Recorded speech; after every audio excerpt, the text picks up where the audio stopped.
Chapter शुरू वहीं से होता है जहां पिछला चैप्टर खत्म हुआ था। काकुजू सोचता है कि अगर हिडान को बचाने में गया तो शायद इन इंटेंस फ्लेम का मैं भी शिकार हो जाऊं, इसीलिए वो बीच में नहीं पड़ता। जो jutsu नारुतो ने रिलीज किया था कोई नॉर्मल jutsu नहीं था। इतना खतरनाक फायर jutsu किसी ने कभी भी नहीं देखा था। काकुजू उन फ्लेम से थोड़ा दूर खड़ा था, लेकिन उसे फिर भी ऐसा महसूस हो रहा था कि ये फ्लेम्स उसकी स्किन को मेल्ट कर देंगी इतनी दूर से ही। फिलहाल तो वो बस अपनी किस्मत को कोस सकता था। उसने सोचा भी नहीं था कि ये बच्चा इतना भयंकर jutsu उसके ऊपर फेंक के मारेगा, लेकिन उसे ये भी पता था कि हिडान कितनी आसानी से फाइल नहीं निपटने वाली, जुत्सु भले ही कितना खतरनाक हो। हिडान का जिक्र आ ही गया तो हिडान अपना फ्लेम्स के बीचों बीच खड़ा था और उसके चिल्लाने की आवाजें बहुत दूर दूर तक गूंज रही थी। थोड़ी देर बाद वो आवाजें तो बंद हो गई, लेकिन फ्लेम्स अभी भी चलती रही। नारुतो बस वहाँ खड़ा खड़ा इंतजार करने लगा कि कब फ्लेम्स खत्म हो और कब हम अपनी फ्लेम्स का रिजल्ट देखें। फाइनली फ्लेम्स पूरी तरीके से डाई डाउन होती है और वहाँ पे खड़ा था अपना हिडान, जो कि पूरा का पूरा काला पड़ चुका था और वो जलने की वजह से पूरा का पूरा शॉक में चला गया था। अब हिडान अपनी इमोर्टैलिटी की वजह से बच तो गया था,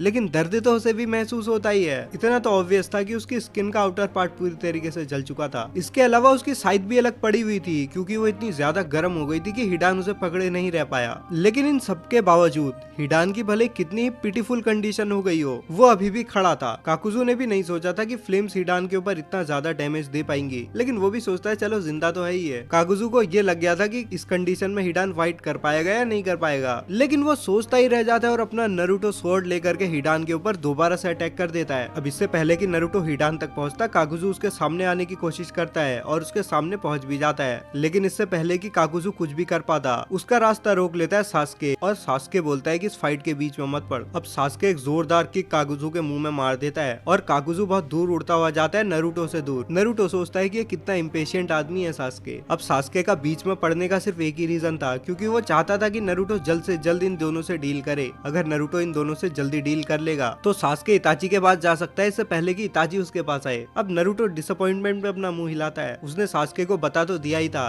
कि इताची उनके पास आने वाला है, लेकिन सास्के के अंदर सब्र कहाँ है। तभी नारुतो हिडान की तरफ देखता है और बोलता है अमातेरासु। हिडान अभी तक नारुतो के पिछले जुत्सु से थोड़ा बहुत रिकवर हो गया था, लेकिन अब वो फिर से इग्नाइट हो चुका था अमातेरासु फ्लेम्स में। दुनिया में ऐसी कोई भी फ्लेम नहीं थी जो इससे ज्यादा डैमेज कर सकती थी। अमातेरासु स्ट्रॉन्गेस्ट फायर स्टाइल जुत्सु था। तो एक बार फिर से हिडान की चीखें गूंजने लगती हैं, जिन्हें सुनकर के नारुतो को जरा सा भी फर्क नहीं पड़ता, क्योंकि उसे पता था कि इसने ऐसे ही बहुत लोगों की चीखें निकलवाई हैं। अगर पॉसिबल हो तो नारुतो से और ज्यादा पेन फील करवाएगा, क्योंकि सिर्फ एक चीज जो नारुतो को पसंद नहीं थी, वो ऐसे लोग थे जो बिना किसी बात के दूसरों को सफर करवाते थे। अब नारुतो अपनी स्वॉर्ड हाथ में लिए जल्द से हिडान के सामने पहुंच जाता है। काकुजू ने सेंस कर लिया था कि नारुतो क्या करने वाला है, तो वो हिडान को वार्न करता है, लेकिन उसकी वार्निंग थोड़ा देर में आती है। अब नारुतो अपनी स्वॉर्ड की हेल्प से हिडान को डिकैपिटेट कर देता है और हिडान का सर काफी दूर जाकर के गिरता है। नारुतो सोचता है कि फ्यूचर में किसी दिन कोई उसके सर को ढूंढ लेगा, अगर जेत्सु उसे पहले खा ना जाए तो। लेकिन नारुतो सोचता है कि उससे पहले तो ब्लैक फ्लेम्स उसे पूरा कंज्यूम कर लेंगी। अब नारुतो काकुजू की तरफ मुड़ता है, लेकिन तभी जेत्सु उसके बगल से बोलता है कि तू पहले ही सुकुयोमी यूज कर सकता था इन दोनों के ऊपर, जब इन्होंने तेरी आंखों में आंखें डाल के देखा,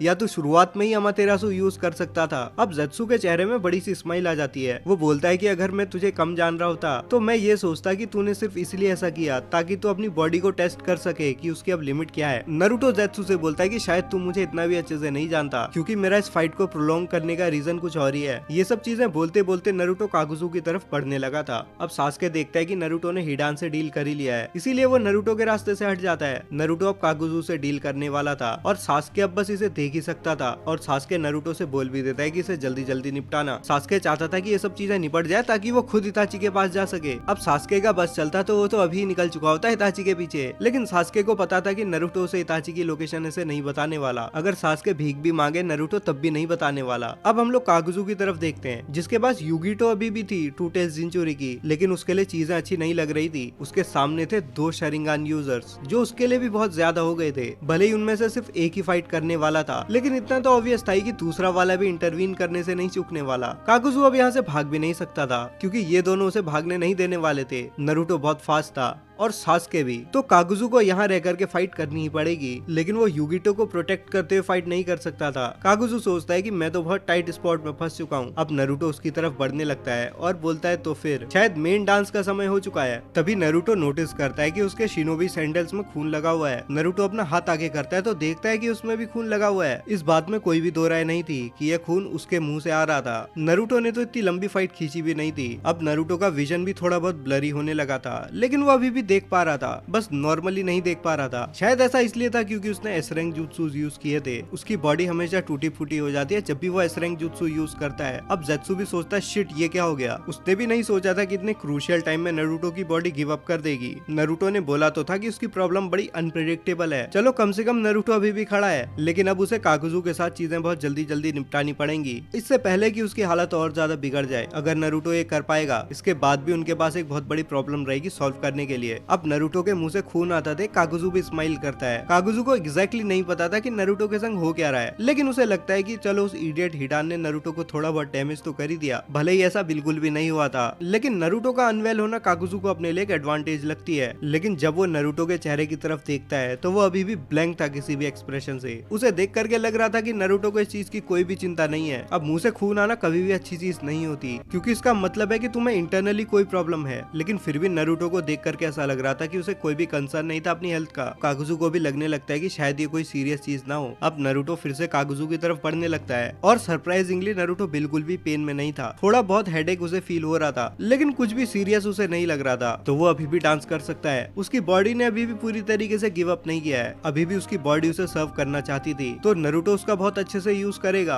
लेकिन ये हर चीज का अंत नहीं था। नारुतो की बॉडी बस उसे बता रही थी कि वो उस वायरस को होल्ड ऑन नहीं कर पा रही है जो उसकी बॉडी के अंदर है। लेकिन इससे नारुतो को कोई भी फर्क नहीं पड़ता, क्योंकि वो कभी भी उसे फिक्स कर सकता है। अब नारुतो काकुजू की तरफ देखता है और बोलता है कि उस जिंचुरिकी को नीचे रख ताकि हम दोनों डांस कर सके। मैं उसकी तरफ कोई भी मूव नहीं करूंगा, ना ही इन दोनों में से कोई करेगा जो मेरे साथ है, तब तक जब तक हम दोनों में से कोई ना कोई सांस ले रहा है। काकुजू स्कॉफ करता है और बोलता है कि मैंने आज तक कभी भी किसी भी शिनोबी को अपना वर्ड रखते हुए नहीं सुना है। मैं इतना लंबा जी चुका हूँ कि मुझे पता है कि शिनोबी सारे लायर्स हैं। अभी तक मैं एक प्रिंसिपल के साथ चला हूँ, कभी भी किसी भी शिनोबी के शब्दों पे यकीन नहीं करो। लेकिन लगता है कि अभी मेरे पास ज्यादा चॉइस नहीं है। अगर मैं भागा तो तुम लोग मुझे पकड़ ही लोगे, लेकिन अगर मैं यहाँ रह के फाइट करता हूँ तो बहुत ज्यादा चांसेस हैं कि मैं तुम दोनों को और जिंचुरिकी को साथ में डिलीवर कर पाऊँ। नारुतो उचिया तू तो जिंदा ही रहेगा क्योंकि तू जिंचुरिकी है और हमारे लीडर ने कहा है कि किसी भी जिंचुरिकी को मारना मत। नारुतो उसकी तरफ बढ़ने लगता है और बोलता है कि तुझे क्या लगता है तू मुझे हरा सकता है। काकुजू बोलता है कि शरिंगान मुझे थोड़ी बहुत प्रॉब्लम तो दे सकता है, लेकिन तभी नारुतो अपना हाथ हवा में रेस करता है और काकुजू बोलते बोलते चुप हो जाता है। अब नारुतो उसे बताता है कि जिंचुरिकी ने तेरे 2 हार्ट्स को पहले क्रश कर दिया है ना,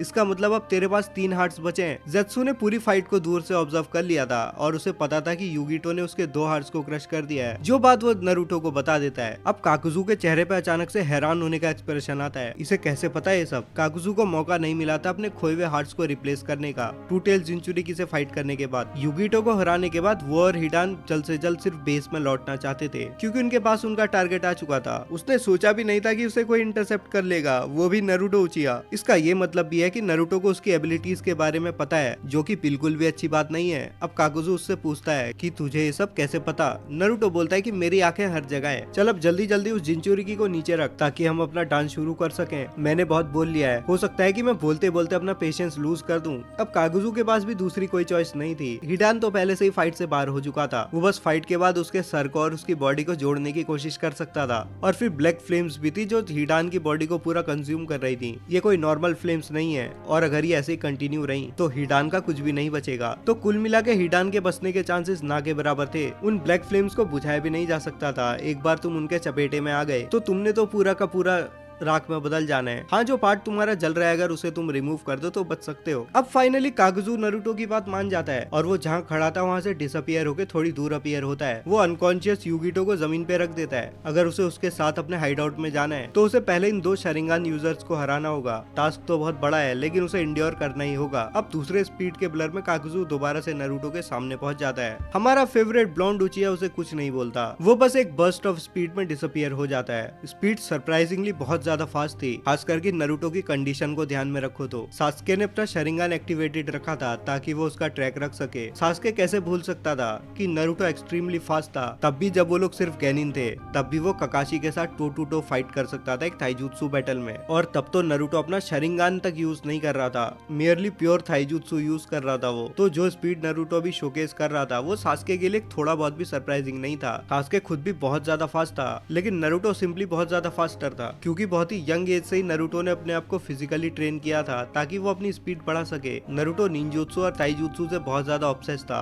अब कागुजू अपना स्टैंस ले लेता है और नारुतो उसकी तरफ बहुत तेजी से बढ़ रहा था। कागुजू ने अपने दोनों हाथ इकट्ठे लगाए हुए थे ताकि नारुतो जो भी ब्लो उसकी तरफ फेंके वो उसे ब्लॉक तो कर सके। तभी नारुतो उसके सामने अपीयर होता है। नारुतो ने अपनी फिस्ट को पीछे किया हुआ था पूरा और कागुजू के चेहरे पे पंच करने की उसने पोजीशन बना ली थी। कागुजू की जगह कोई और होता तो इस पंच को डॉज नहीं कर पाता, लेकिन कागुजू के पास बहुत सालों का एक्सपीरियंस था और वो नारुतो को इस पंच को डॉज कर लेता है। कागुजू को अपने चेहरे में विंड महसूस होती है जब नारुतो का पंच उसका टारगेट मिस कर देता है और कागुजू को बहुत ज्यादा रिलीफ फील होता है कि ये पंच मुझे हिट नहीं किया, क्योंकि अगर ये पंच उसे हिट करता तो कागुजू सोचता है कि इसी पंच की वजह से बैटल का टाइड बदल जाता। नारुतो सिर्फ एक ही पंच में नहीं रुकता। नारुतो का एक पंच मिस होने के बाद उसका दूसरा हाथ बिल्कुल तैयार था जिसे वो कागुजू की तरफ बढ़ाता है। अब इस बार तो कागुजू पंच को डॉज नहीं कर पाता और उसे उस पंच को ब्लॉक करना पड़ता है, जिसके बाद कागुजू नारुतो को हेडबट करने की कोशिश करता है, लेकिन नारुतो तो उसे बहुत आराम से डॉज कर लेता है। लेकिन डॉज करके जिस पोजीशन में नारुतो आता है कागुजू उसे उसी पोजीशन में लाना चाहता है। जैसे ही नारुतो नीचे आता है कागुजू उसे किक करने की कोशिश करता है, लेकिन अपना नारुतो भी कागुजू की किक को कैच कर लेता है। अब कागुजू अपना बैलेंस लूज करने लगता है, लेकिन नारुतो उसका पैर पकड़े रहता है। अब नारुतो कागुजू के किक का मोमेंटम यूज करता है और उसकी किक के मोमेंटम के साथ कागुजू को घुमा के दूर फेंक देता है। कागुजू ने सोचा भी नहीं था कि नारुतो से इन तरीकों से भी ओवर पावर कर सकता है। अब दोनों कागुजू और नारुतो एक दूसरे से थोड़े डिस्टेंस पे खड़े हो जाते हैं। तभी नारुतो उसके सामने अपीयर होता है और उसे किक करने की कोशिश करता है, लेकिन एक किक में आने के लायक कागुजू के पास बहुत ज्यादा एक्सपीरियंस था तो वो अपने दोनों हाथों से किक को ब्लॉक कर देता है। लेकिन ये गलती साबित होती है क्योंकि वो नारुतो की फिजिकल स्ट्रेंथ को बहुत ज्यादा अंडर एस्टिमेट कर रहा था। बहुत सारे लोगों ने ऐसा किया था, लेकिन नारुतो ने बहुत ही यंग एज से अपनी बॉडी को फिजिकली ट्रेन किया है। अब कागुजू अपना बैलेंस लूज करता है और नीचे गिर जाता है तो नारुतो उसे नीचे ही लेग स्वीप करने की कोशिश करता है, लेकिन जब नारुतो की किक कागुजू के पैर पे टकराती है तो नारुतो को ऐसा लगता है कि उसने एक पत्थर पे लात मारी है। नारुतो ने ऐसा एक्सपेक्ट नहीं किया था कि ऐसा कुछ भी हो सकता है। अब नारुतो की हैरानी का फायदा उठाते हुए कागुजू उस पर दोबारा से अटैक कर देता है, लेकिन नारुतो उसे ब्लॉक कर लेता है। पर कागुजू के हिट के पीछे भी थोड़ी बहुत पावर थी तो नारुतो थोड़ा बहुत दूर घिसटता हुआ जाता है। अब कागुजू इसका थोड़ा और एडवांटेज लेने की कोशिश करता है और नारुतो के ऊपर फिर से अटैक करने लगता है। अब कागुजू नारुतो के ऊपर एक बहुत स्ट्रॉन्ग किक मारता है, लेकिन नारुतो अपनी गुनबाई को उसके सामने ले आता है। अब कागुजू का पैर टकराता है नारुतो की गुनबाई से। अब कागुजू नारुतो से थोड़ा दूर चला जाता है, लेकिन वो नोटिस करता है कि वो डेंजरसली क्लोज था एक गेंजुत्सु के अंदर ट्रैप होने से, क्योंकि उसकी और नारुतो की आईज एक पल के लिए लॉक हो गई थी। ये बहुत डेंजरस चीज थी शारिंगान में स्टेयर करना, वो भी एक बैटल के बीच में। कागुजू मन में ही बोलता है कि अगली बार से मैं और ज्यादा केयरफुल रहूंगा। अब नारुतो उठता है और अपने ऊपर से थोड़ी बहुत डस्ट झाड़ने लगता है और बोलता है कि ऐसी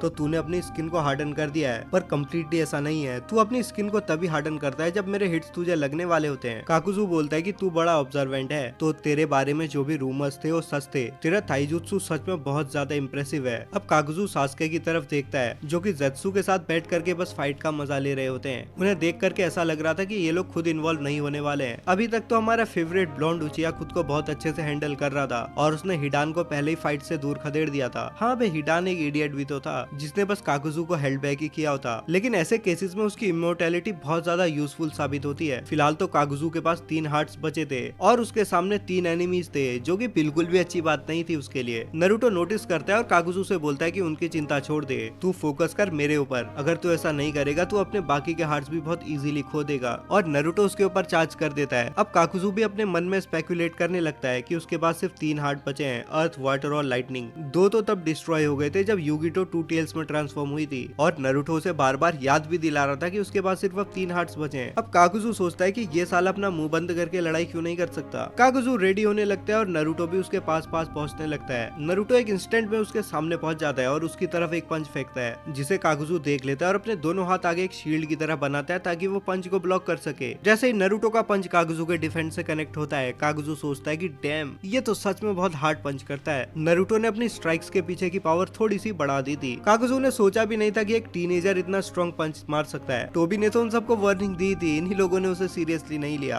अब नारुतो देखता है कि उसका पंच तो ब्लॉक हो चुका है, तो वो स्पिन करता है कागुजू के मुंह पे किक मारने के लिए, लेकिन कागुजू नीचे झुक के उसे डॉज कर लेता है। अब कागुजू देखता है कि नारुतो की किक पूरी तरीके से कंप्लीट नहीं हुई है और वो अभी तक नीचे नहीं आया है, तो वो थोड़ा बहुत अनप्रिपेयर्ड होगा। यही सोचते हुए कागुजू नारुतो की तरफ एक पंच मारता है, लेकिन नारुतो उसकी सोच से भी ज्यादा फास्ट था। वो जल्द से रिकवर करके कागुजू के पंच को रोक लेता है। अब नारुतो एक सिंगल हैंड सील करता है, जैसे कि वो किसी जुत्सु को रिलीज करने की तैयारी कर रहा हो। कागुजू अचानक से घबराने लगता है, क्योंकि अगर इतने पास नारुतो जुत्सु को कास्ट करेगा तो कागुजू उसकी रेंज में जरूर होगा। कागुजू जल्द से जल्द नरूटो से थोड़ा दूर जाने की कोशिश करने लगता है, लेकिन वो बहुत ज्यादा सरप्राइज होता है जब नरूटो कुछ भी नहीं करता। नरूटो उसे बताता है कि मैं जुत्सु रिलीज नहीं करने वाला था, मैं बस ये देखना चाहता था कि क्या तेरे अंदर इतनी हिम्मत है कि तू ये सब देख करके मेरे पास खड़ा रहेगा। उधर सास्के और जेत्सु नरूटो की बात सुन करके मुंह केवल जमीन पे गिर जाते हैं। वो सोचता है कि नरूटो बहुत जल्दी इस फाइट को खत्म कर सकता था, पता नहीं क्यों इसे ड्रैग ऑन करने में लगा हुआ है वो। और वो ये भी सोचता है कि कागुजू उसके मुंह के सामने क्यों खड़ा रहेगा जुत्सु देख करके। बहुत सारे ऐसे जुत्सुस हैं जो लोगों की फाइल निपटा सकते हैं, वहीं पे खड़े रहना ऐसा ही होगा जैसे किसी स्पीयर के सामने खड़े हो जाने जैसा। कागुजू को यकीन नहीं होता कि ऐसी चीप ट्रिक के सामने कागुजू हार गया, लेकिन बहुत सारे शिनोबीज ऐसी ट्रिक का यूज नहीं करते और उसने सोचा भी नहीं था कि नरूटो कुछ ऐसा करेगा। लेकिन कागुजू अपनी गलती भी रियलाइज करता है, वो नरूटो के बहुत ज्यादा पास खड़ा था। नरूटो सिर्फ एक मिस्टेक करता है और कागुजू को मौका मिल जाता उसे हिट करने का। नरूटो को भी पता थी ये बात, तो शायद उसने इस ट्रिक का इस्तेमाल इसीलिए किया ताकि कागुजू से थोड़ा दूर चले जाए। अब कागुजू फिलहाल के लिए अपने मास्क को बाहर नहीं लाना चाहता था, वो उन्हें प्रिजर्व करके रखना चाहता था। कागुजू नहीं चाहता था कि उसका एक भी मास्क डिस्ट्रॉय हो, खासकर कि तब जब उसके सामने दो उचियास खड़े हैं। लेकिन नरूटो उनमें से सबसे बड़ा थ्रेट था और जहाँ तक अकात्सुकी के इंटेल ने उसे बताया था सास्के के पास मांगे क्यों शरिंगान नहीं था, तो सारा लॉजिक इसी तरफ पॉइंट कर रहा था कि नरूटो है जो डेंजरस है। तो कागुजू बड़ा ग्लैड था कि वो पहले नरूटो को निपटा रहा है, उसके बाद वो सास्के की तरफ बढ़ सकता है। तीसरा बंदा बड़ा कमजोर लग रहा था, लेकिन लुक्स पे तुम लोग कभी नहीं जा सकते ना, शिनोबी वर्ल्ड है। अब नरूटो कागुजू को अपने ऊपर हिट करने के लिए इनवाइट करता है और बोलता है कि शायद अब तेरी बारी है मेरे साथ डांस करने की। तभी दूर से सास्के की आवाज आती है कि अबे नरूटो जल्दी जल्दी करना। सास्के चाहता था कि नरूटो जल्द से जल्द इस फाइट को खत्म करे, लेकिन नरूटो को कोई भी इंटरेस्ट नहीं था जल्दी करने में। नरूटो तो इस फाइट को जितना लंबा खींच सकता था उतना लंबा खींचने की कोशिश कर रहा था। तभी नरूटो सास्के से बोलता है कि अबे मुझे मत सिखा बच्चे। नरूटो बहुत स्टर्नली ऐसा बोलता है। तो पहली बार सास्के को एक बच्चा बोला था क्योंकि सास्के काम ही बच्चों वाले कर रहा था। तभी नरूटो और अपने आप में मंबल करने लगता है, साला कैसा इम्पेशेंट बच्चों जैसे काम कर रहा है, जल्दबाजी। इतना कहते ही कागुजू उसके सामने पहुंच जाता है। कागुजू ने डिसाइड किया कि नरूटो डिस्ट्रैक्टेड तो है ही, तो इस मौके का फायदा उठाया जाए। और एक बेसिक शिनोबी रूल भी यही था, अपने ओपोनेंट से कभी भी अपनी आंखें दूर मत करो। नरूटो ने बस वही किया अभी अभी। कागुजू को अपर हैंड चाहिए था तो वो इस मौके को लपक के ले लेता है। तभी नरूटो भी नोटिस करता है कि कागुजू बहुत तेजी से उसकी तरफ बढ़ रहा था, हाथ में कुनाई लिए। अब नरूटो डिस्ट्रैक्टेड तो था, लेकिन उसके पास शरिंगान भी था और बहुत अच्छे रिफ्लेक्सेस भी थे। तो नरूटो कागुजू की कुनाई को रोक लेता है अपनी कुसानागी ब्लेड से। अब कागुजू दोबारा से कोशिश करता है नरूटो को पियर्स करने की। वो एग्जैक्टली 2 बार कोशिश करता है, लेकिन दोनों बार नरूटो ने उसके हिट्स को रोक लिया था अपनी स्वॉर्ड की हेल्प से। अब नरूटो को भी थोड़ी बहुत खुंदस होने लगती है, तो वो अपनी ब्लेड को पूरी ताकत से घुमाता है कागुजू की तरफ। कागुजू नरूटो की ब्लेड को कुनाई से रोकने की कोशिश करता है, लेकिन नरूटो की ब्लेड कुनाई को काटते हुए कागुजू की तरफ बढ़ने लगती है। लेकिन कागुजू उसे बेयरली डॉज कर लेता है और नरूटो और अपने बीच थोड़ा डिस्टेंस बना लेता है। तभी नरूटो कागुजू से बोलता है कि अबे तू इतने सालों से दुनिया में है, तुझे नहीं पता क्या कि तलवारों की लड़ाई में चाकू नहीं निकालते। कागुजू नरूटो का कोई भी रिस्पॉन्स नहीं देता। कागुजू एक बच्चे से लड़ने के लेसन बिल्कुल भी नहीं लेने वाला था। कागुजू सिर्फ अकात्सुकी के लीडर तक टू टेल्स को पहुंचाने में इंटरेस्टेड था। और एक बहुत अच्छी चीज थी कि नरूटो के दोनों कंपेनियंस में से एक भी उसकी तरफ इंटरेस्टेड नहीं दिख रहा था, उन्होंने उसकी तरफ देखा तक नहीं था। अब कागुजू नरूटो से पूछता है कि तूने तो जिंचुरिकी की तरफ एक बार भी नहीं देखा है, शायद तू जिंचुरिकी के रिलेटेड कुछ भी कंसर्न होल्ड नहीं करता। कागुजू आगे भी बोलता है कि अगर तू कंसर्न नहीं है तो शायद हम इस पार्टी को थोड़े दिनों तक पोस्टपोन कर सकते हैं ताकि अगली बार हम दोनों खुल करके डांस कर सकें। तो नरूटो उसका जवाब देता है कि ऐसा तो नहीं हो सकता, तू इस जगह को छोड़ करके नहीं जाने वाला, हो सकता है मुझे अपना नया जुत्सु टेस्ट करने का मौका भी मिल जाए, तू बहुत अच्छा स्पेसिमेन होगा उसके लिए। अब कागुजू को पसंद नहीं आता कि उसे कोई स्पेसिमेन बोल करके बुलाए। पसंद क्या नहीं आता, कागुजू इंसल्टेड फील करता है, लेकिन कागुजू इमोशनल नहीं होने वाला था। लेकिन कागुजू को यह भी फील होता है कि नरूटो ने ये सब उसे राइल अप करने के लिए नहीं बोला था, लेकिन जिस लिए भी बोला हो, आज तो कागुजू नरूटो को हराने ही वाला है। अब नरूटो कागुजू से बोलता है कि तुझे नहीं लगता कि हमें इस फाइट को थोड़ा सीरियसली लेना चाहिए। इतना बोलते बोलते नरूटो का सुसानो भी एक्टिवेट होने लगता है, लेकिन वो अचानक से डीएक्टिवेट हो जाता है और नरूटो वहाँ पे ऐसे खड़ा रहता है, ऐसा एक्सप्रेशन बना के कि जैसे उसी ने इसे डीएक्टिवेट किया हो। लेकिन कागुजू इस बात पे ज्यादा ध्यान नहीं देता, वो सिंपली नरूटो के ऊपर चार्ज कर देता है बहुत तेज स्पीड में और नरूटो को ताइजुत्सु बैटल में एंगेज कर देता है। दोनों थोड़े बहुत ब्लोस को एक्सचेंज करते हैं, लेकिन दोनों में से किसी को भी एक दूसरे के ऊपर मीनिंगफुल हिट करने का मौका नहीं मिलता। तो कागुजू दोबारा नरूटो से थोड़ा डिस्टेंस बना लेता है। अब कागुजू सोचता है कि थोड़े बहुत नंबर बढ़ाने चाहिए मुझे अपने। तो कागुजू होप करता है कि उसका मास्क उसके लिए काम कर दे, क्योंकि ये बहुत बड़ी बड़ी ट्रेजेडी होगी अगर उसका एक हार्ट और यहाँ पे नारुतो ने डैमेज कर दिया, खास करके तब जब पीछे 2 एनिमीज और बैठे हुए हों। तभी काकुजू के पीछे से उसका वाटर मास्क बाहर आने लगता है जो कि एक ब्लैक ब्लर में गायब हो जाता है, लेकिन नारुतो उस पर जरा भी ध्यान नहीं देता। अब काकुजू नारुतो की तरफ एक कुनाई फेंकता है और कुनाई कागे बुंशिन यूज करता है और वो एक कुनाई मल्टीपल कुनाइज में बदल जाती है और वो नारुतो की तरफ बहुत तेजी से बढ़ने लगती है। नारुतो समझ जाता है कि ये सब सिर्फ एक डाइवर्जन है, लेकिन नारुतो डाइवर्जन से बचने की कोशिश नहीं करता। नारुतो के मन में आता है कि चलो देखते हैं कि इसने क्या प्लान किया है। नारुतो एक बैरियर यूज करने की सोचता है कुनाइज को रोकने की, लेकिन तभी वो कुछ नोटिस करता है सभी कुनाइज के पीछे एक एक्सप्लोसिव टैग भी लगा हुआ था। तो अब नारुतो को भी अपनी टैक्टिक्स को थोड़ा बहुत बदलना पड़ता है। वो अपनी गुनबाई को स्विंग करता है अपने सामने से और एक बहुत पावरफुल गस्ट ऑफ विंड होता है जो कि सारी कुनाइज को नारुतो से बहुत दूर ले जाता है, लेकिन काकुजू ने उन कुनाइज को पहले ही एक्सप्लोड करवा दिया था। तो नारुतो का भी सुसानो वापस से लाइव हो जाता है। अब नारुतो सोचता है कि ये ब्लास्ट बहुत और ज्यादा अच्छा हो सकता था अगर ये फायरवर्क्स उसका सुसानो बनाता तो, लेकिन एक्सप्लोसिव टैग्स के छोटे से फायरवर्क्स से नारुतो को कहां शांति मिलने वाली थी। तभी दूसरी तरफ से नारुतो के ऊपर एक वाटर बुलेट आने लगती है, तो नारुतो अपनी गुनबाई को बाहर निकालता है और एक गुनबाई बैरियर बनाता है। अब ये बैरियर उस वाटर बुलेट को तो रोक लेता है, लेकिन काकुजू नारुतो के ऊपर पीछे से हमला कर देता है। अब नारुतो का जो बैरियर था वो बस उसे सामने से प्रोटेक्ट कर रहा था।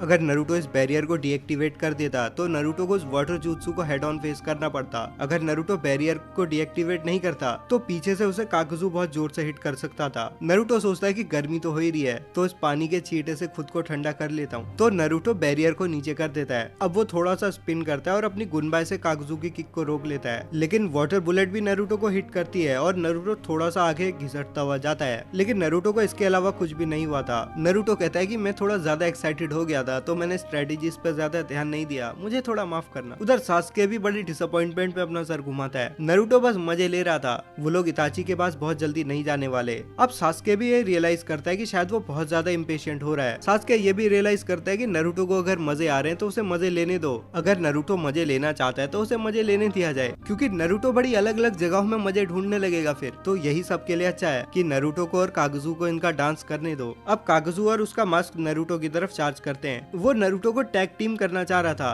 अब उन दोनों को अपनी तरफ बढ़ता देख नारुतो रियलाइज करता है कि अब बारी है निंजुत्सु को बाहर लाने की, तो एक बहुत स्ट्रॉन्ग फायर जुत्सु उन दोनों के ऊपर चार्ज करता है। नारुतो ये जुत्सु मास्क के ऊपर नहीं करता, वो करता है असली कागुजू के ऊपर। अब कागुजू रुक जाता है और वो काफी तेजी से हैंड साइज करने लगता है और एक मड वॉल अपने अराउंड क्रिएट कर लेता है। नारुतो को फायर जुत्सु उसकी मड वॉल को हिट करता है, लेकिन फायर जुत्सु को मड वॉल सक्सेसफुली रोक लेती है। उसे बस खुशी थी कि नारुतो ने इससे ज्यादा स्ट्रॉन्ग जुत्सु यूज नहीं किया था, क्योंकि उस केस में उसका डिफेंस हेल्ड अप नहीं करता अच्छे से। अब नारुतो को भी अपनी पोजीशन छोड़ करके पीछे हटना पड़ता है, क्योंकि उस वाटर मास्क ने नारुतो के ऊपर एक वाटर जुत्सु कास्ट कर दिया था। अब वो वाटर मास्क दोबारा से नारुतो के ऊपर एक वाटर जुत्सु करता है, लेकिन नारुतो हटता नहीं है। वो अपना खुद का एक फायर जुत्सु उसके ऊपर फेंकता है। जब उस मास्क का वाटर जुत्सु नारुतो की फ्लेम से कोलाइड होता है तो थोड़ी बहुत स्टीम भी निकलने लगती है, लेकिन नारुतो अपने जुत्सु को कट ऑफ नहीं करता। नारुतो बस इस बात में इंटरेस्टेड था कि कौन सा जुत्सु किसको ओवरपावर करने वाला है, लेकिन कागुजू नारुतो को मौका नहीं देने वाला था। वो नारुतो की साइड में अपीयर होता है। नारुतो इंस्टेंटली रिएक्ट नहीं कर पाता क्योंकि उसका ध्यान तो कहीं और था। तो नारुतो के ऊपर उसकी किक कनेक्ट होती है और नारुतो थोड़ा दूर जाकर के घिसटता है। तभी कागुजू नारुतो को एक और किक मारने की कोशिश करता है, जिसे नारुतो दोनों हाथों से डिफेंस बना के ब्लॉक करता है। तभी कागुजू नोटिस करता है कि नारुतो के मुंह से दोबारा से खून आने लगा था। अब कागुजू नारुतो से थोड़ा बहुत दूर हट जाता है, लेकिन कागुजू का वो मास्क नारुतो के ऊपर अटैक कर देता है। अब नारुतो भी थोड़ा बहुत फ्रस्ट्रेटेड तो होने लगा था, तो वो अपनी गुनबाई को अपने हाथ में एक बैट की तरह पकड़ता है और पूरे जोर से कागुजू के मास्क को एक बॉल की तरह हिट करता है और वो बहुत दूर उड़ता हुआ जाता है। अब नारुतो उस मास्क के सामने पहुंच जाता है और एक बहुत स्ट्रॉन्ग विंड ड्रैगन जुत्सु उस मास्क के ऊपर चार्ज कर देता है। अब वो मास्क नारुतो के जुत्सु को डॉज करने की कोशिश करता है, लेकिन नारुतो भी अपने जुत्सु को कंट्रोल करके उसी की तरफ भेजने लगता है। कागुजू रियलाइज करता है कि अगर उसका मास्क कोई स्ट्रॉन्ग जुत्सु भी यूज करे तो भी नारुतो के जुत्सु को नहीं रोकने वाला था, तो कागुजू को ना चाहते हुए भी इंटरवीन करना पड़ता है। वो इतनी आसानी से अपने हार्ट को लूज नहीं करने वाला था। अब कागुजू बहुत तेज हैंड सील्स करते हुए नारुतो की तरफ बढ़ने लगता है। कागुजू अपना मुंह वाइड ओपन करता है और उसके मुंह से एक इलेक्ट्रिसिटी की लेजर बीम निकलती है जो कि नारुतो की तरफ बढ़ने लगती थी। अब इतना स्ट्रॉन्ग लाइटनिंग जुत्सु को डॉज करना तो बहुत ज्यादा मुश्किल था, लेकिन इम्पॉसिबल नहीं था। तो नारुतो अपने विंड जुत्सु को छोड़ देता है और कागुजू के जुत्सु से डॉज करने की कोशिश पे ध्यान देता है। नारुतो जब उसके जुत्सु को डॉज करके वापस से जमीन पर आता है तो कागुजू वहीं पे उसका इंतजार कर रहा होता है। अब कागुजू नारुतो के पेट में किक मारने की कोशिश करता है। कागुजू को लगता है कि किक से नारुतो को क्या ही डैमेज होगा, लेकिन कागुजू गलत साबित होता है जब नारुतो के मुंह से और ज्यादा खून निकलने लगता है, जो कि मैं तुम्हें दिखा नहीं सकता क्योंकि YouTube की गाइडलाइंस ही ऐसी हैं, क्या करें। अब ये सब देख देख करके कागुजू के चेहरे में एक स्मक आ जाती है। ऐसा लग रहा था कि उसने फाइनली नारुतो को हराना शुरू कर ही दिया है। कागुजू ने अपनी स्किन को हार्डन भी कर लिया था किक के कनेक्ट होने से पहले, ताकि नारुतो को और ज्यादा डैमेज हो, लेकिन हार्डनिंग उसे थोड़ा बहुत स्लो भी बना देती है। पर नारुतो की हालत को देख करके लग नहीं रहा था कि वो दिक्कत होने वाली है। अब इससे पहले कि नारुतो को संभलने का मौका मिले, कागुजू उसके सर पे एक जोर से किक मारता है। अब किक के कनेक्ट होते ही नारुतो थोड़ा दूर उड़ करके जाता है, लेकिन नारुतो के पीछे वो मास्क अपीयर होता है और एक वाटर ड्रैगन जूत्सु उसके ऊपर फेंक देता है। वो जूत्सु नारुतो को हिट करता है और उसे दोबारा से कागुजू की तरफ ले जाने लगता है, जहाँ कागुजू उसका पहले से इंतजार कर रहा था। कागुजू नारुतो को दोबारा से किक करता है, लेकिन इससे पहले कि नारुतो उड़ करके दूर जा सके, वो नारुतो का पैर पकड़ के उसे घुमा के वापस से जमीन पे ले आता है। अब कागुजू का मास्क नारुतो के ऊपर एक वाटर बुलेट फेंकता है और कागुजू उसमें अपना जूत्सु खुद का भी ऐड करता है, एक मड बुलेट। अब वो दोनों जूत्सु नारुतो की तरफ बहुत तेजी से बढ़ने लगते हैं और वो दोनों जूत्सु नारुतो से टकराते भी हैं, लेकिन नारुतो अपनी जगह पे खड़ा रहता है और उसको सुसानो के रिब केज ने सराउंड किया हुआ था। नारुतो के लिए सुसानो का एक छोटा सा पोर्शन भी अवेकन करना बहुत ज्यादा पेनफुल साबित हो रहा था, लेकिन नारुतो को ये सब इंड्योर करना पड़ेगा। नारुतो सोचता तो है फुल बॉडी सुसानो एक्टिवेट करने का, लेकिन जैसी उसकी बॉडी की कंडीशन है उसकी फाइल भी निपट सकती है ऐसा करने के चक्कर में। अब नारुतो कागुजू की तरफ धीरे धीरे बढ़ने लगता है और अपने सुसानो को डीएक्टिवेट कर देता है। अब नारुतो कागुजू से बोलता है कि हमने बहुत डांस कर लिया, अब चीजों को रैप अप करने का टाइम आ चुका है। अब नारुतो अपनी एक आंख को बंद करता है और पॉइंट करता है उसे कागुजू के मास्क की तरफ। अब नारुतो बोलता है अमातेरासु और ब्लैक फ्लेम्स कागुजू के मास्क को पूरी तरीके से घेर लेती हैं। अब नारुतो कागुजू के मास्क की तरफ बढ़ने लगता है ताकि उसे अच्छे से फिनिश कर सके, लेकिन नारुतो उसके ऊपर भी अमातेरासु फ्लेम्स को अनलीश कर देता है और कागुजू का राइट हैंड अमातेरासु फ्लेम से पूरा कवर हो जाता है। कागुजू के पास इस जुत्सु से बचने के लिए सिर्फ एक ही चॉइस थी, तो वो अपना राइट आर्म अलग कर लेता है। अब कागुजू अपना हाथ बचाने में बिजी था, इतने में ही नारुतो उसके मास्क को निपटा देता है। अब कागुजू के पास सिर्फ एक ही हाथ बचा था, तो अब अपर हैंड दोबारा से नारुतो के पास आ गया था। नारुतो की आइस के सिर्फ एक ही जुत्सु से अब कागुजू के पास सिर्फ एक आर्म बचा था और उसका मास्क भी एक निपट चुका था। ये आइस सच में बहुत ज्यादा खतरनाक है, लेकिन कागुजू को लगता है कि वो अभी भी बैटल को जीत सकता है, तो कागुजू अपनी थ्रेड्स का यूज करके नारुतो के ऊपर अटैक करता है, लेकिन नारुतो अपनी गुनबाई का यूज करके उन्हें ब्लॉक कर लेता है। लेकिन कागुजू की थ्रेड्स नारुतो के ऊपर हमला करते रहती हैं। इस बार वो बहुत ही इंसेन स्पीड से नारुतो के ऊपर हमला करती हैं। पिछली बार की तरह नारुतो अपनी गुनबाई को एक शील्ड की तरह यूज करता है, लेकिन इस बार वो थ्रेड्स नारुतो को और उसकी गुनबाई को थोड़ा दूर धकेलने लगती हैं। अब अचानक से नारुतो का सुसानो वापिस से आ जाता है और कागुजू के अंदर जितनी भी उम्मीदें आई थी वो सारी की सारी चले जाती हैं, क्योंकि इस बार नारुतो का कंप्लीट सुसानो था वहाँ पे। कागुजू सोचता है कि क्या ही करूंगा अब मैं इस बड़े से सुसानो के सामने, मैं क्या ही कर सकता हूँ,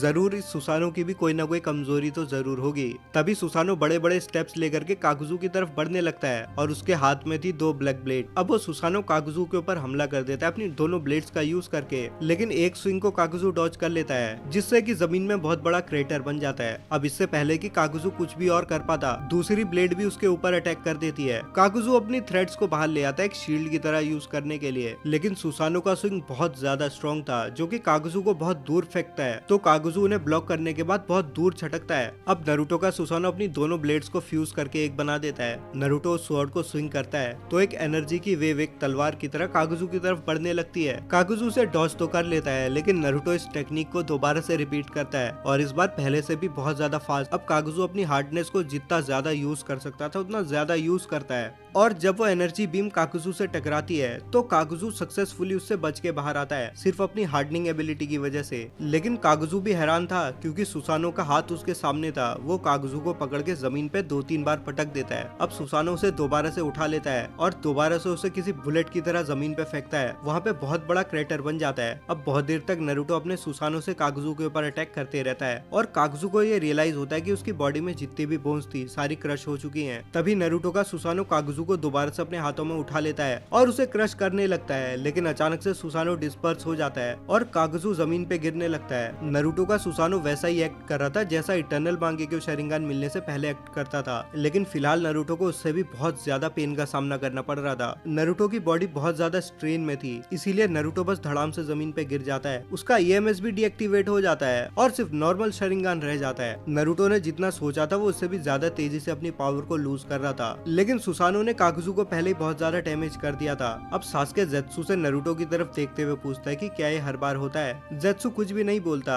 बस नारुतो को देखता रहता है। अब भले ही नारुतो इस सब को सरवाइव कर ले, लेकिन ये नारुतो को बहुत ज्यादा वीकन करने वाला था और जेत्सु अपनी आंखों के सामने ऐसा नहीं होने देने वाला था। अब अपनी पूरी विल पावर का इस्तेमाल करते हुए नारुतो दोबारा से खड़ा हो जाता है। उसकी बॉडी का एक एक सेल चिल्ला चिल्ला करके बोल रहा था कि अबे दोबारा से सो जा, लेकिन कागुजू अभी भी उसके सामने है और नारुतो के पास इससे अच्छा मौका नहीं होता उसके नए जुत्सु को टेस्ट करने का। अब नारुतो एक शैडो क्लोन बनाता है और अपने राइट पाम में एक रसेंगान बनाने लगता है। नारुतो का क्लोन उस पर विंड चक्र ऐड करने लगता है और बहुत जल्दी नारुतो के हाथों में एक रसेन शूरिकेन बन जाता है। अब नारुतो थोड़े बहुत स्टेप्स लेता है कागुजू की तरफ। कागुजू जो कि खड़ा होने की कोशिश कर रहा था। कागुजू समझ चुका था कि ये जो जुत्सु नारुतो के हाथ में है, ये जुत्सु बहुत ज्यादा डेंजरस है और ये सच में कागुजू की फाइल निपटा सकता है। लेकिन तभी नारुतो के हाथों में जो जुत्सु था वो डिसअपियर हो जाता है और कागुजू एक बहुत लंबी चैन की सांस लेता है। लेकिन चैन वाली बात थी नहीं, क्योंकि नारुतो दोबारा से 3 क्लोन बनाता है। अब नारुतो का शरिंगान तक डीएक्टिवेट हो चुका था। अब नारुतो दोबारा से अपने क्लोन्स की हेल्प से एक रसेन शूरिकेन बनाता है। अब कागुजू भी अपने पैरों पे खड़ा हो जाता है। उसे लगा था कि नारुतो उसकी तरफ दौड़ करके आएगा तो वो उसे डॉज कर लेगा, लेकिन नारुतो उस जुत्सु को कागुजू के ऊपर फेंक देता है, जो कि कागुजू ने सोचा भी नहीं था। अब एक लास्ट डिच एफर्ट की तरह कागुजू उसको ब्लॉक करने की कोशिश करता है, तो उसके पास जितनी भी बची हुई थ्रेड्स थी वो उन सबको अपने सामने ले आता है और उन्हें अच्छे से हार्डन कर देता है। लेकिन रसेन शूरिकेन उसे पूरा कंज्यूम कर चुका था और रसेन शूरिकेन से एक बहुत बड़ा ब्लास्ट होता है। उस जुत्सु को देख करके नारुतो के भी मुंह से निकलता है ब्यूटीफुल, मुझे शायद, लेकिन इतना बोलते ही नारुतो को बहुत तेज दर्द होने लगता है। किसी चीज ने उसे पीछे से पियर्स कर दिया था। अब नारुतो अपने चेस्ट की तरफ देखता है जहाँ से एक वुडन स्टिक बाहर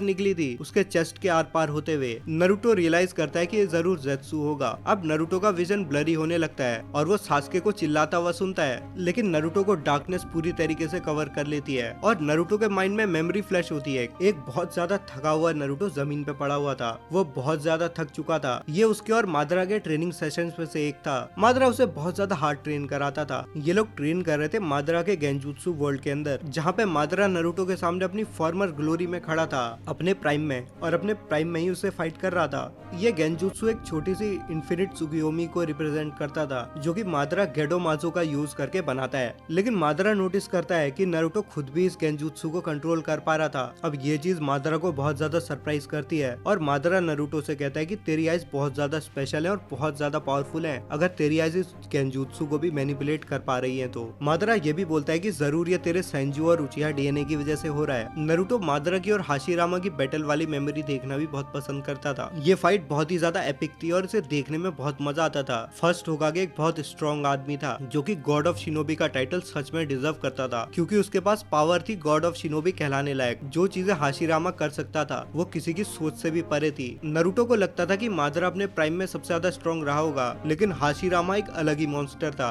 क्यूबी अपने आप में ही किसी भी इंसान को टेक डाउन कर सकता था, लेकिन वुड स्टाइल उतना ही ज्यादा पावरफुल था, जो कि एक्सप्लेन करता है कि मादरा ने क्यों उसे अपने ऊपर इम्प्लांट किया। सेज ऑफ सिक्स पाथ की पावर को एक्वायर करने के लिए हाशिरामा सेल्स की स्पेसिफिकली जरूरत नहीं थी, बस सेंजू डीएनए की जरूरत थी। लेकिन फर्स्ट होकागे के सेल्स बस इतने ज्यादा सुपीरियर थे बाकियों से। ये बात भी थी कि जिसके पास भी उसके सेल्स होते थे वो वुड स्टाइल यूज कर सकता था। वुड स्टाइल सच में बहुत ज्यादा पावरफुल था और बहुत ही गिने चुने लोग थे जो उसे सच में रोक सकते थे। लेकिन एक डेंजर भी था उनके साथ कि वो तुम्हें कंज्यूम कर सकते थे पूरी तरीके से। नारुतो बहुत ज्यादा ग्लैड था कि उसके अंदर सेंजू डीएनए इस तरीके से डाला था कि वो सेल्स नारुतो को ओवर पावर नहीं करेंगे जब भी वो बहुत वीकेंड स्टेट में होगा। तभी मादरा नारुतो से बोलता है कि you are not doing enough. Naruto Madara की तरफ एक इम्प्रेसिव चेहरे के साथ देखता है। क्या चाहता था मादरा आखिर उससे? नारुतो पहले ही अपना सब कुछ तो दे ही रहा है ट्रेनिंग में। नारुतो मादरा की तरफ देखते हुए बोलता है कि मुझे बता ये शिनोबी विलेजेस कैसे बनी थी? तभी मादरा गेंजुत्सु की सीनरी पूरी बदल देता है। लेकिन इतनी सारी चीजें करना आसान काम नहीं होता। देखो मेरी जितनी औकात है, जितना मुझे आता है मैं उस हिसाब से बना देता हूँ और इम्प्रूवमेंट भी धीरे धीरे ही आता है। ऐसा तो है नहीं कि आज मैं ऐसी वीडियो बना रहा हूँ और कल ही अचानक से तुम्हें बहुत भयंकर वीडियोस देखने को मिल जाएंगी। वो भी अगर हर 3 दिन में एक वीडियो के साथ ऐसा करूँ तो मैं बड़ी मुश्किल से ऐसे वीडियोस ही बना पाता हूँ। वो भी जब मैं सुबह 7 बजे से बैठ जाता हूँ और शाम के 8 या 9 बज जाते हैं मुझे काम करते करते। लेकिन कोशिश करेंगे भाई, अगर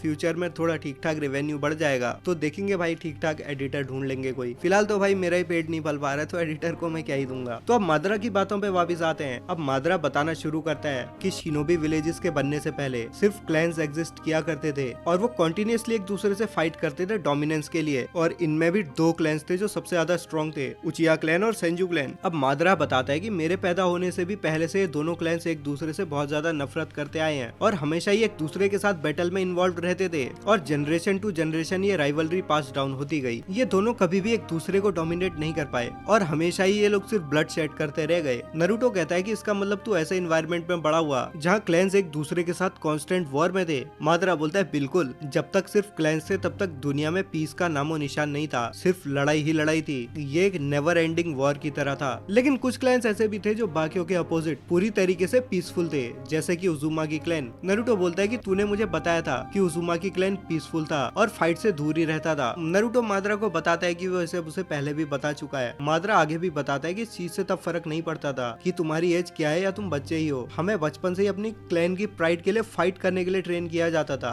और बिना फाइट के सिर्फ पिटीफुल डेथ होती थी। हाशिरामा भले ही मुझसे बहुत ज्यादा पावरफुल हो, लेकिन वो नेइव भी था और फूल भी था। लोग एक दूसरे को ऐसे ही बस समझ नहीं सकते थे। जब तक दुनिया में विनर्स रहेंगे तब तक दुनिया में लूजर्स भी रहेंगे। बोले तो कोई ना कोई किसी ना किसी को हेट करता ही रहेगा, कोई ना कोई हमेशा किसी ना किसी के अगेंस्ट रिवेंज को प्लॉट करता रहेगा। अब नरूटो बोलता है तो इसी चीज से तेरा eye of the moon plan inspire हुआ, क्योंकि शिनोबी एक दूसरे को समझ नहीं सकते। तूने एक ऐसा प्लान डिवाइस किया कि उन्हें एक ऐसे वर्ल्ड में कास्ट किया जाए जहाँ वो लोग एक दूसरे से फाइट कर ही ना सके और तू इस दुनिया के पूरे कंट्रोल में रहे। मादरा बोलता है कि तू ये सब क्यों पूछ रहा है, क्या तू भी इंटरेस्टेड है दुनिया बदलने में? नरूटो बोलता है नहीं, जो चीज मुझे कंसर्न नहीं करती उसमें मैं इंटरेस्ट नहीं लेता। अगर मैं एलिमेंटल नेशंस का सुप्रीम रूलर होता तो शायद मुझे ये सब पसंद होता, लेकिन मैं नहीं हूँ और मुझे चीजें बदलने में कोई भी दिलचस्पी नहीं है। अब यहीं पे फ्लैशबैक खत्म हो जाता है। अब हम वापिस से प्रेजेंट में आते हैं और इंसान की जिंदगी भी कितनी फ्रेजाइल चीज है, कितनी आसानी से वो जिंदगी को खो सकता है। लेकिन जितनी आसानी से जिंदगी खोई जा सकती है उतना आसान नहीं होता उसे वापस से गेन करना। सिर्फ किसी का हार्ट पियर्स कर दो, उसकी जिंदगी खत्म। अब नरूटो की आइज लाइफलेस हो चुकी थी और उसके दिल ने भी धड़कना बंद कर दिया था, लेकिन जेत्सु नरूटो को जमीन पे नहीं गिरने देता। वो नरूटो को पहले ही पकड़ लेता है। सास्के चिल्लाता हुआ जेत्सु के ऊपर चार्ज कर देता है और कहता है कि ये तूने क्या कर दिया। नरूटो भले ही सास्के के बहुत करीब ना हो, लेकिन दोनों एक साथ रह रहे थे और दोनों का एक बहुत बढ़िया वर्किंग रिलेशन था और नरूटो सास्के की फैमिली का इकलौता बचा हुआ इंसान था। सास्के जिसे डिनाई नहीं कर सकता था।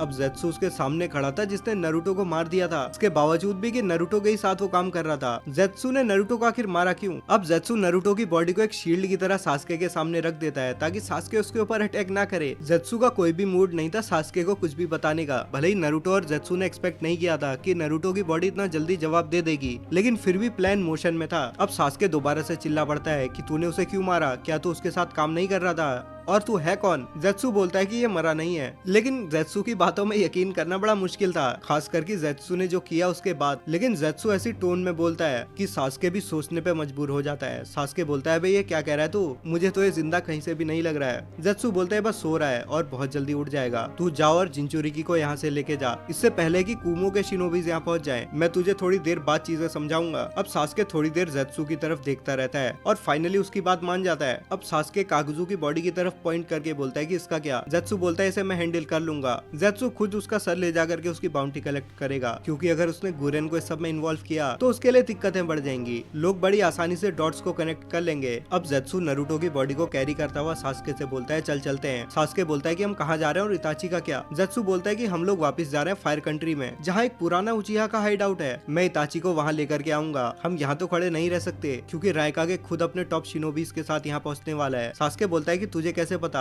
जेत्सु बोलता है कि मेरा वहाँ पे एक क्लोन है। अब सास्के उसके पीछे पीछे चलने लगता है और वो जेत्सु से बोलता है कि क्या तू मुझे चीजें समझाने वाला है? जेत्सु बोलता है यहाँ पे नहीं, पहले हमें हाइड आउट में पहुंचना होगा। अब सास्के अपना पुराना क्वेश्चन दोबारा से रिपीट करता है जेत्सु से और बोलता है कि तू है कौन? जेत्सु बोलता है कि नरूटो मुझे बुलाता है उसका ट्रस्टेड कंपेनियन, कारिन मुझे बुलाती है नरूटो का दोस्त, और अगर तू जिंदा रहना चाहता है तो तुझे मेरा एग्जिस्टेंस सीक्रेट रखना होगा। अब सास्के बोलता है कि मुझे बिल्कुल भी हैरानी नहीं है कि नरूटो कैसा है, खास करके अगर तेरे जैसे लोग उसके दोस्त हो तो। अब सास्के डिसाइड करता है कि वो अपना मुंह बंद रखेगा, लेकिन ऐसा ज्यादा देर टिक नहीं पाता और सास्के दोबारा से पूछ पड़ता है कि नरूटो कब से इताची के कांटेक्ट में है। जेत्सु बोलता है कि मैं ये नहीं कहूंगा कि वो लोग एग्जैक्टली कांटेक्ट में थे, लेकिन उन्होंने पहली बार तब बात करी थी जब साउंड विलेज और सैंड विलेज ने इन्वेट किया था कोनोहा को। अब सास्के दोबारा से पूछ पड़ता है कि तूने बोला कि तू इताची को डायरेक्ट करेगा हमारी तरफ, लेकिन तू ऐसा कैसे करेगा? तुझे पता भी कैसे है कि वो अभी कहाँ है? जेत्सु बोलता है कि अबे तू बहुत सारे सवाल पूछ रहा है और अब मैं समझ सकता हूँ कि नरूटो को तू एनोइंग क्यों लगता है। अब ये बात सास्के को चुप करा देती है और वो कोई भी सवाल दोबारा नहीं पूछता। वो दोनों बस अपनी मंजिल की तरफ बढ़ते रहते हैं। लेकिन सास्के के मन में अभी भी बहुत ज्यादा कंसर्न था नारुतो के लिए। लेकिन सास्के इताची से मिलने वाला था और उससे फाइट करने वाला था, इतना उसे फिलहाल चुप रखने के लिए काफी था। और ये चैप्टर यहीं पे खत्म होता है और आने वाले ज्यादातर चैप्टर्स बहुत तगड़े इंटरेस्टिंग होने वाले हैं। तो अगर तुम लोग इस सीरीज को थोड़ा कैजुअली फॉलो कर रहे थे तो अब से टाइम आ चुका है इसे सीरियसली फॉलो करने का, क्योंकि अब सीरियस चीजें होने वाली हैं सीरीज में।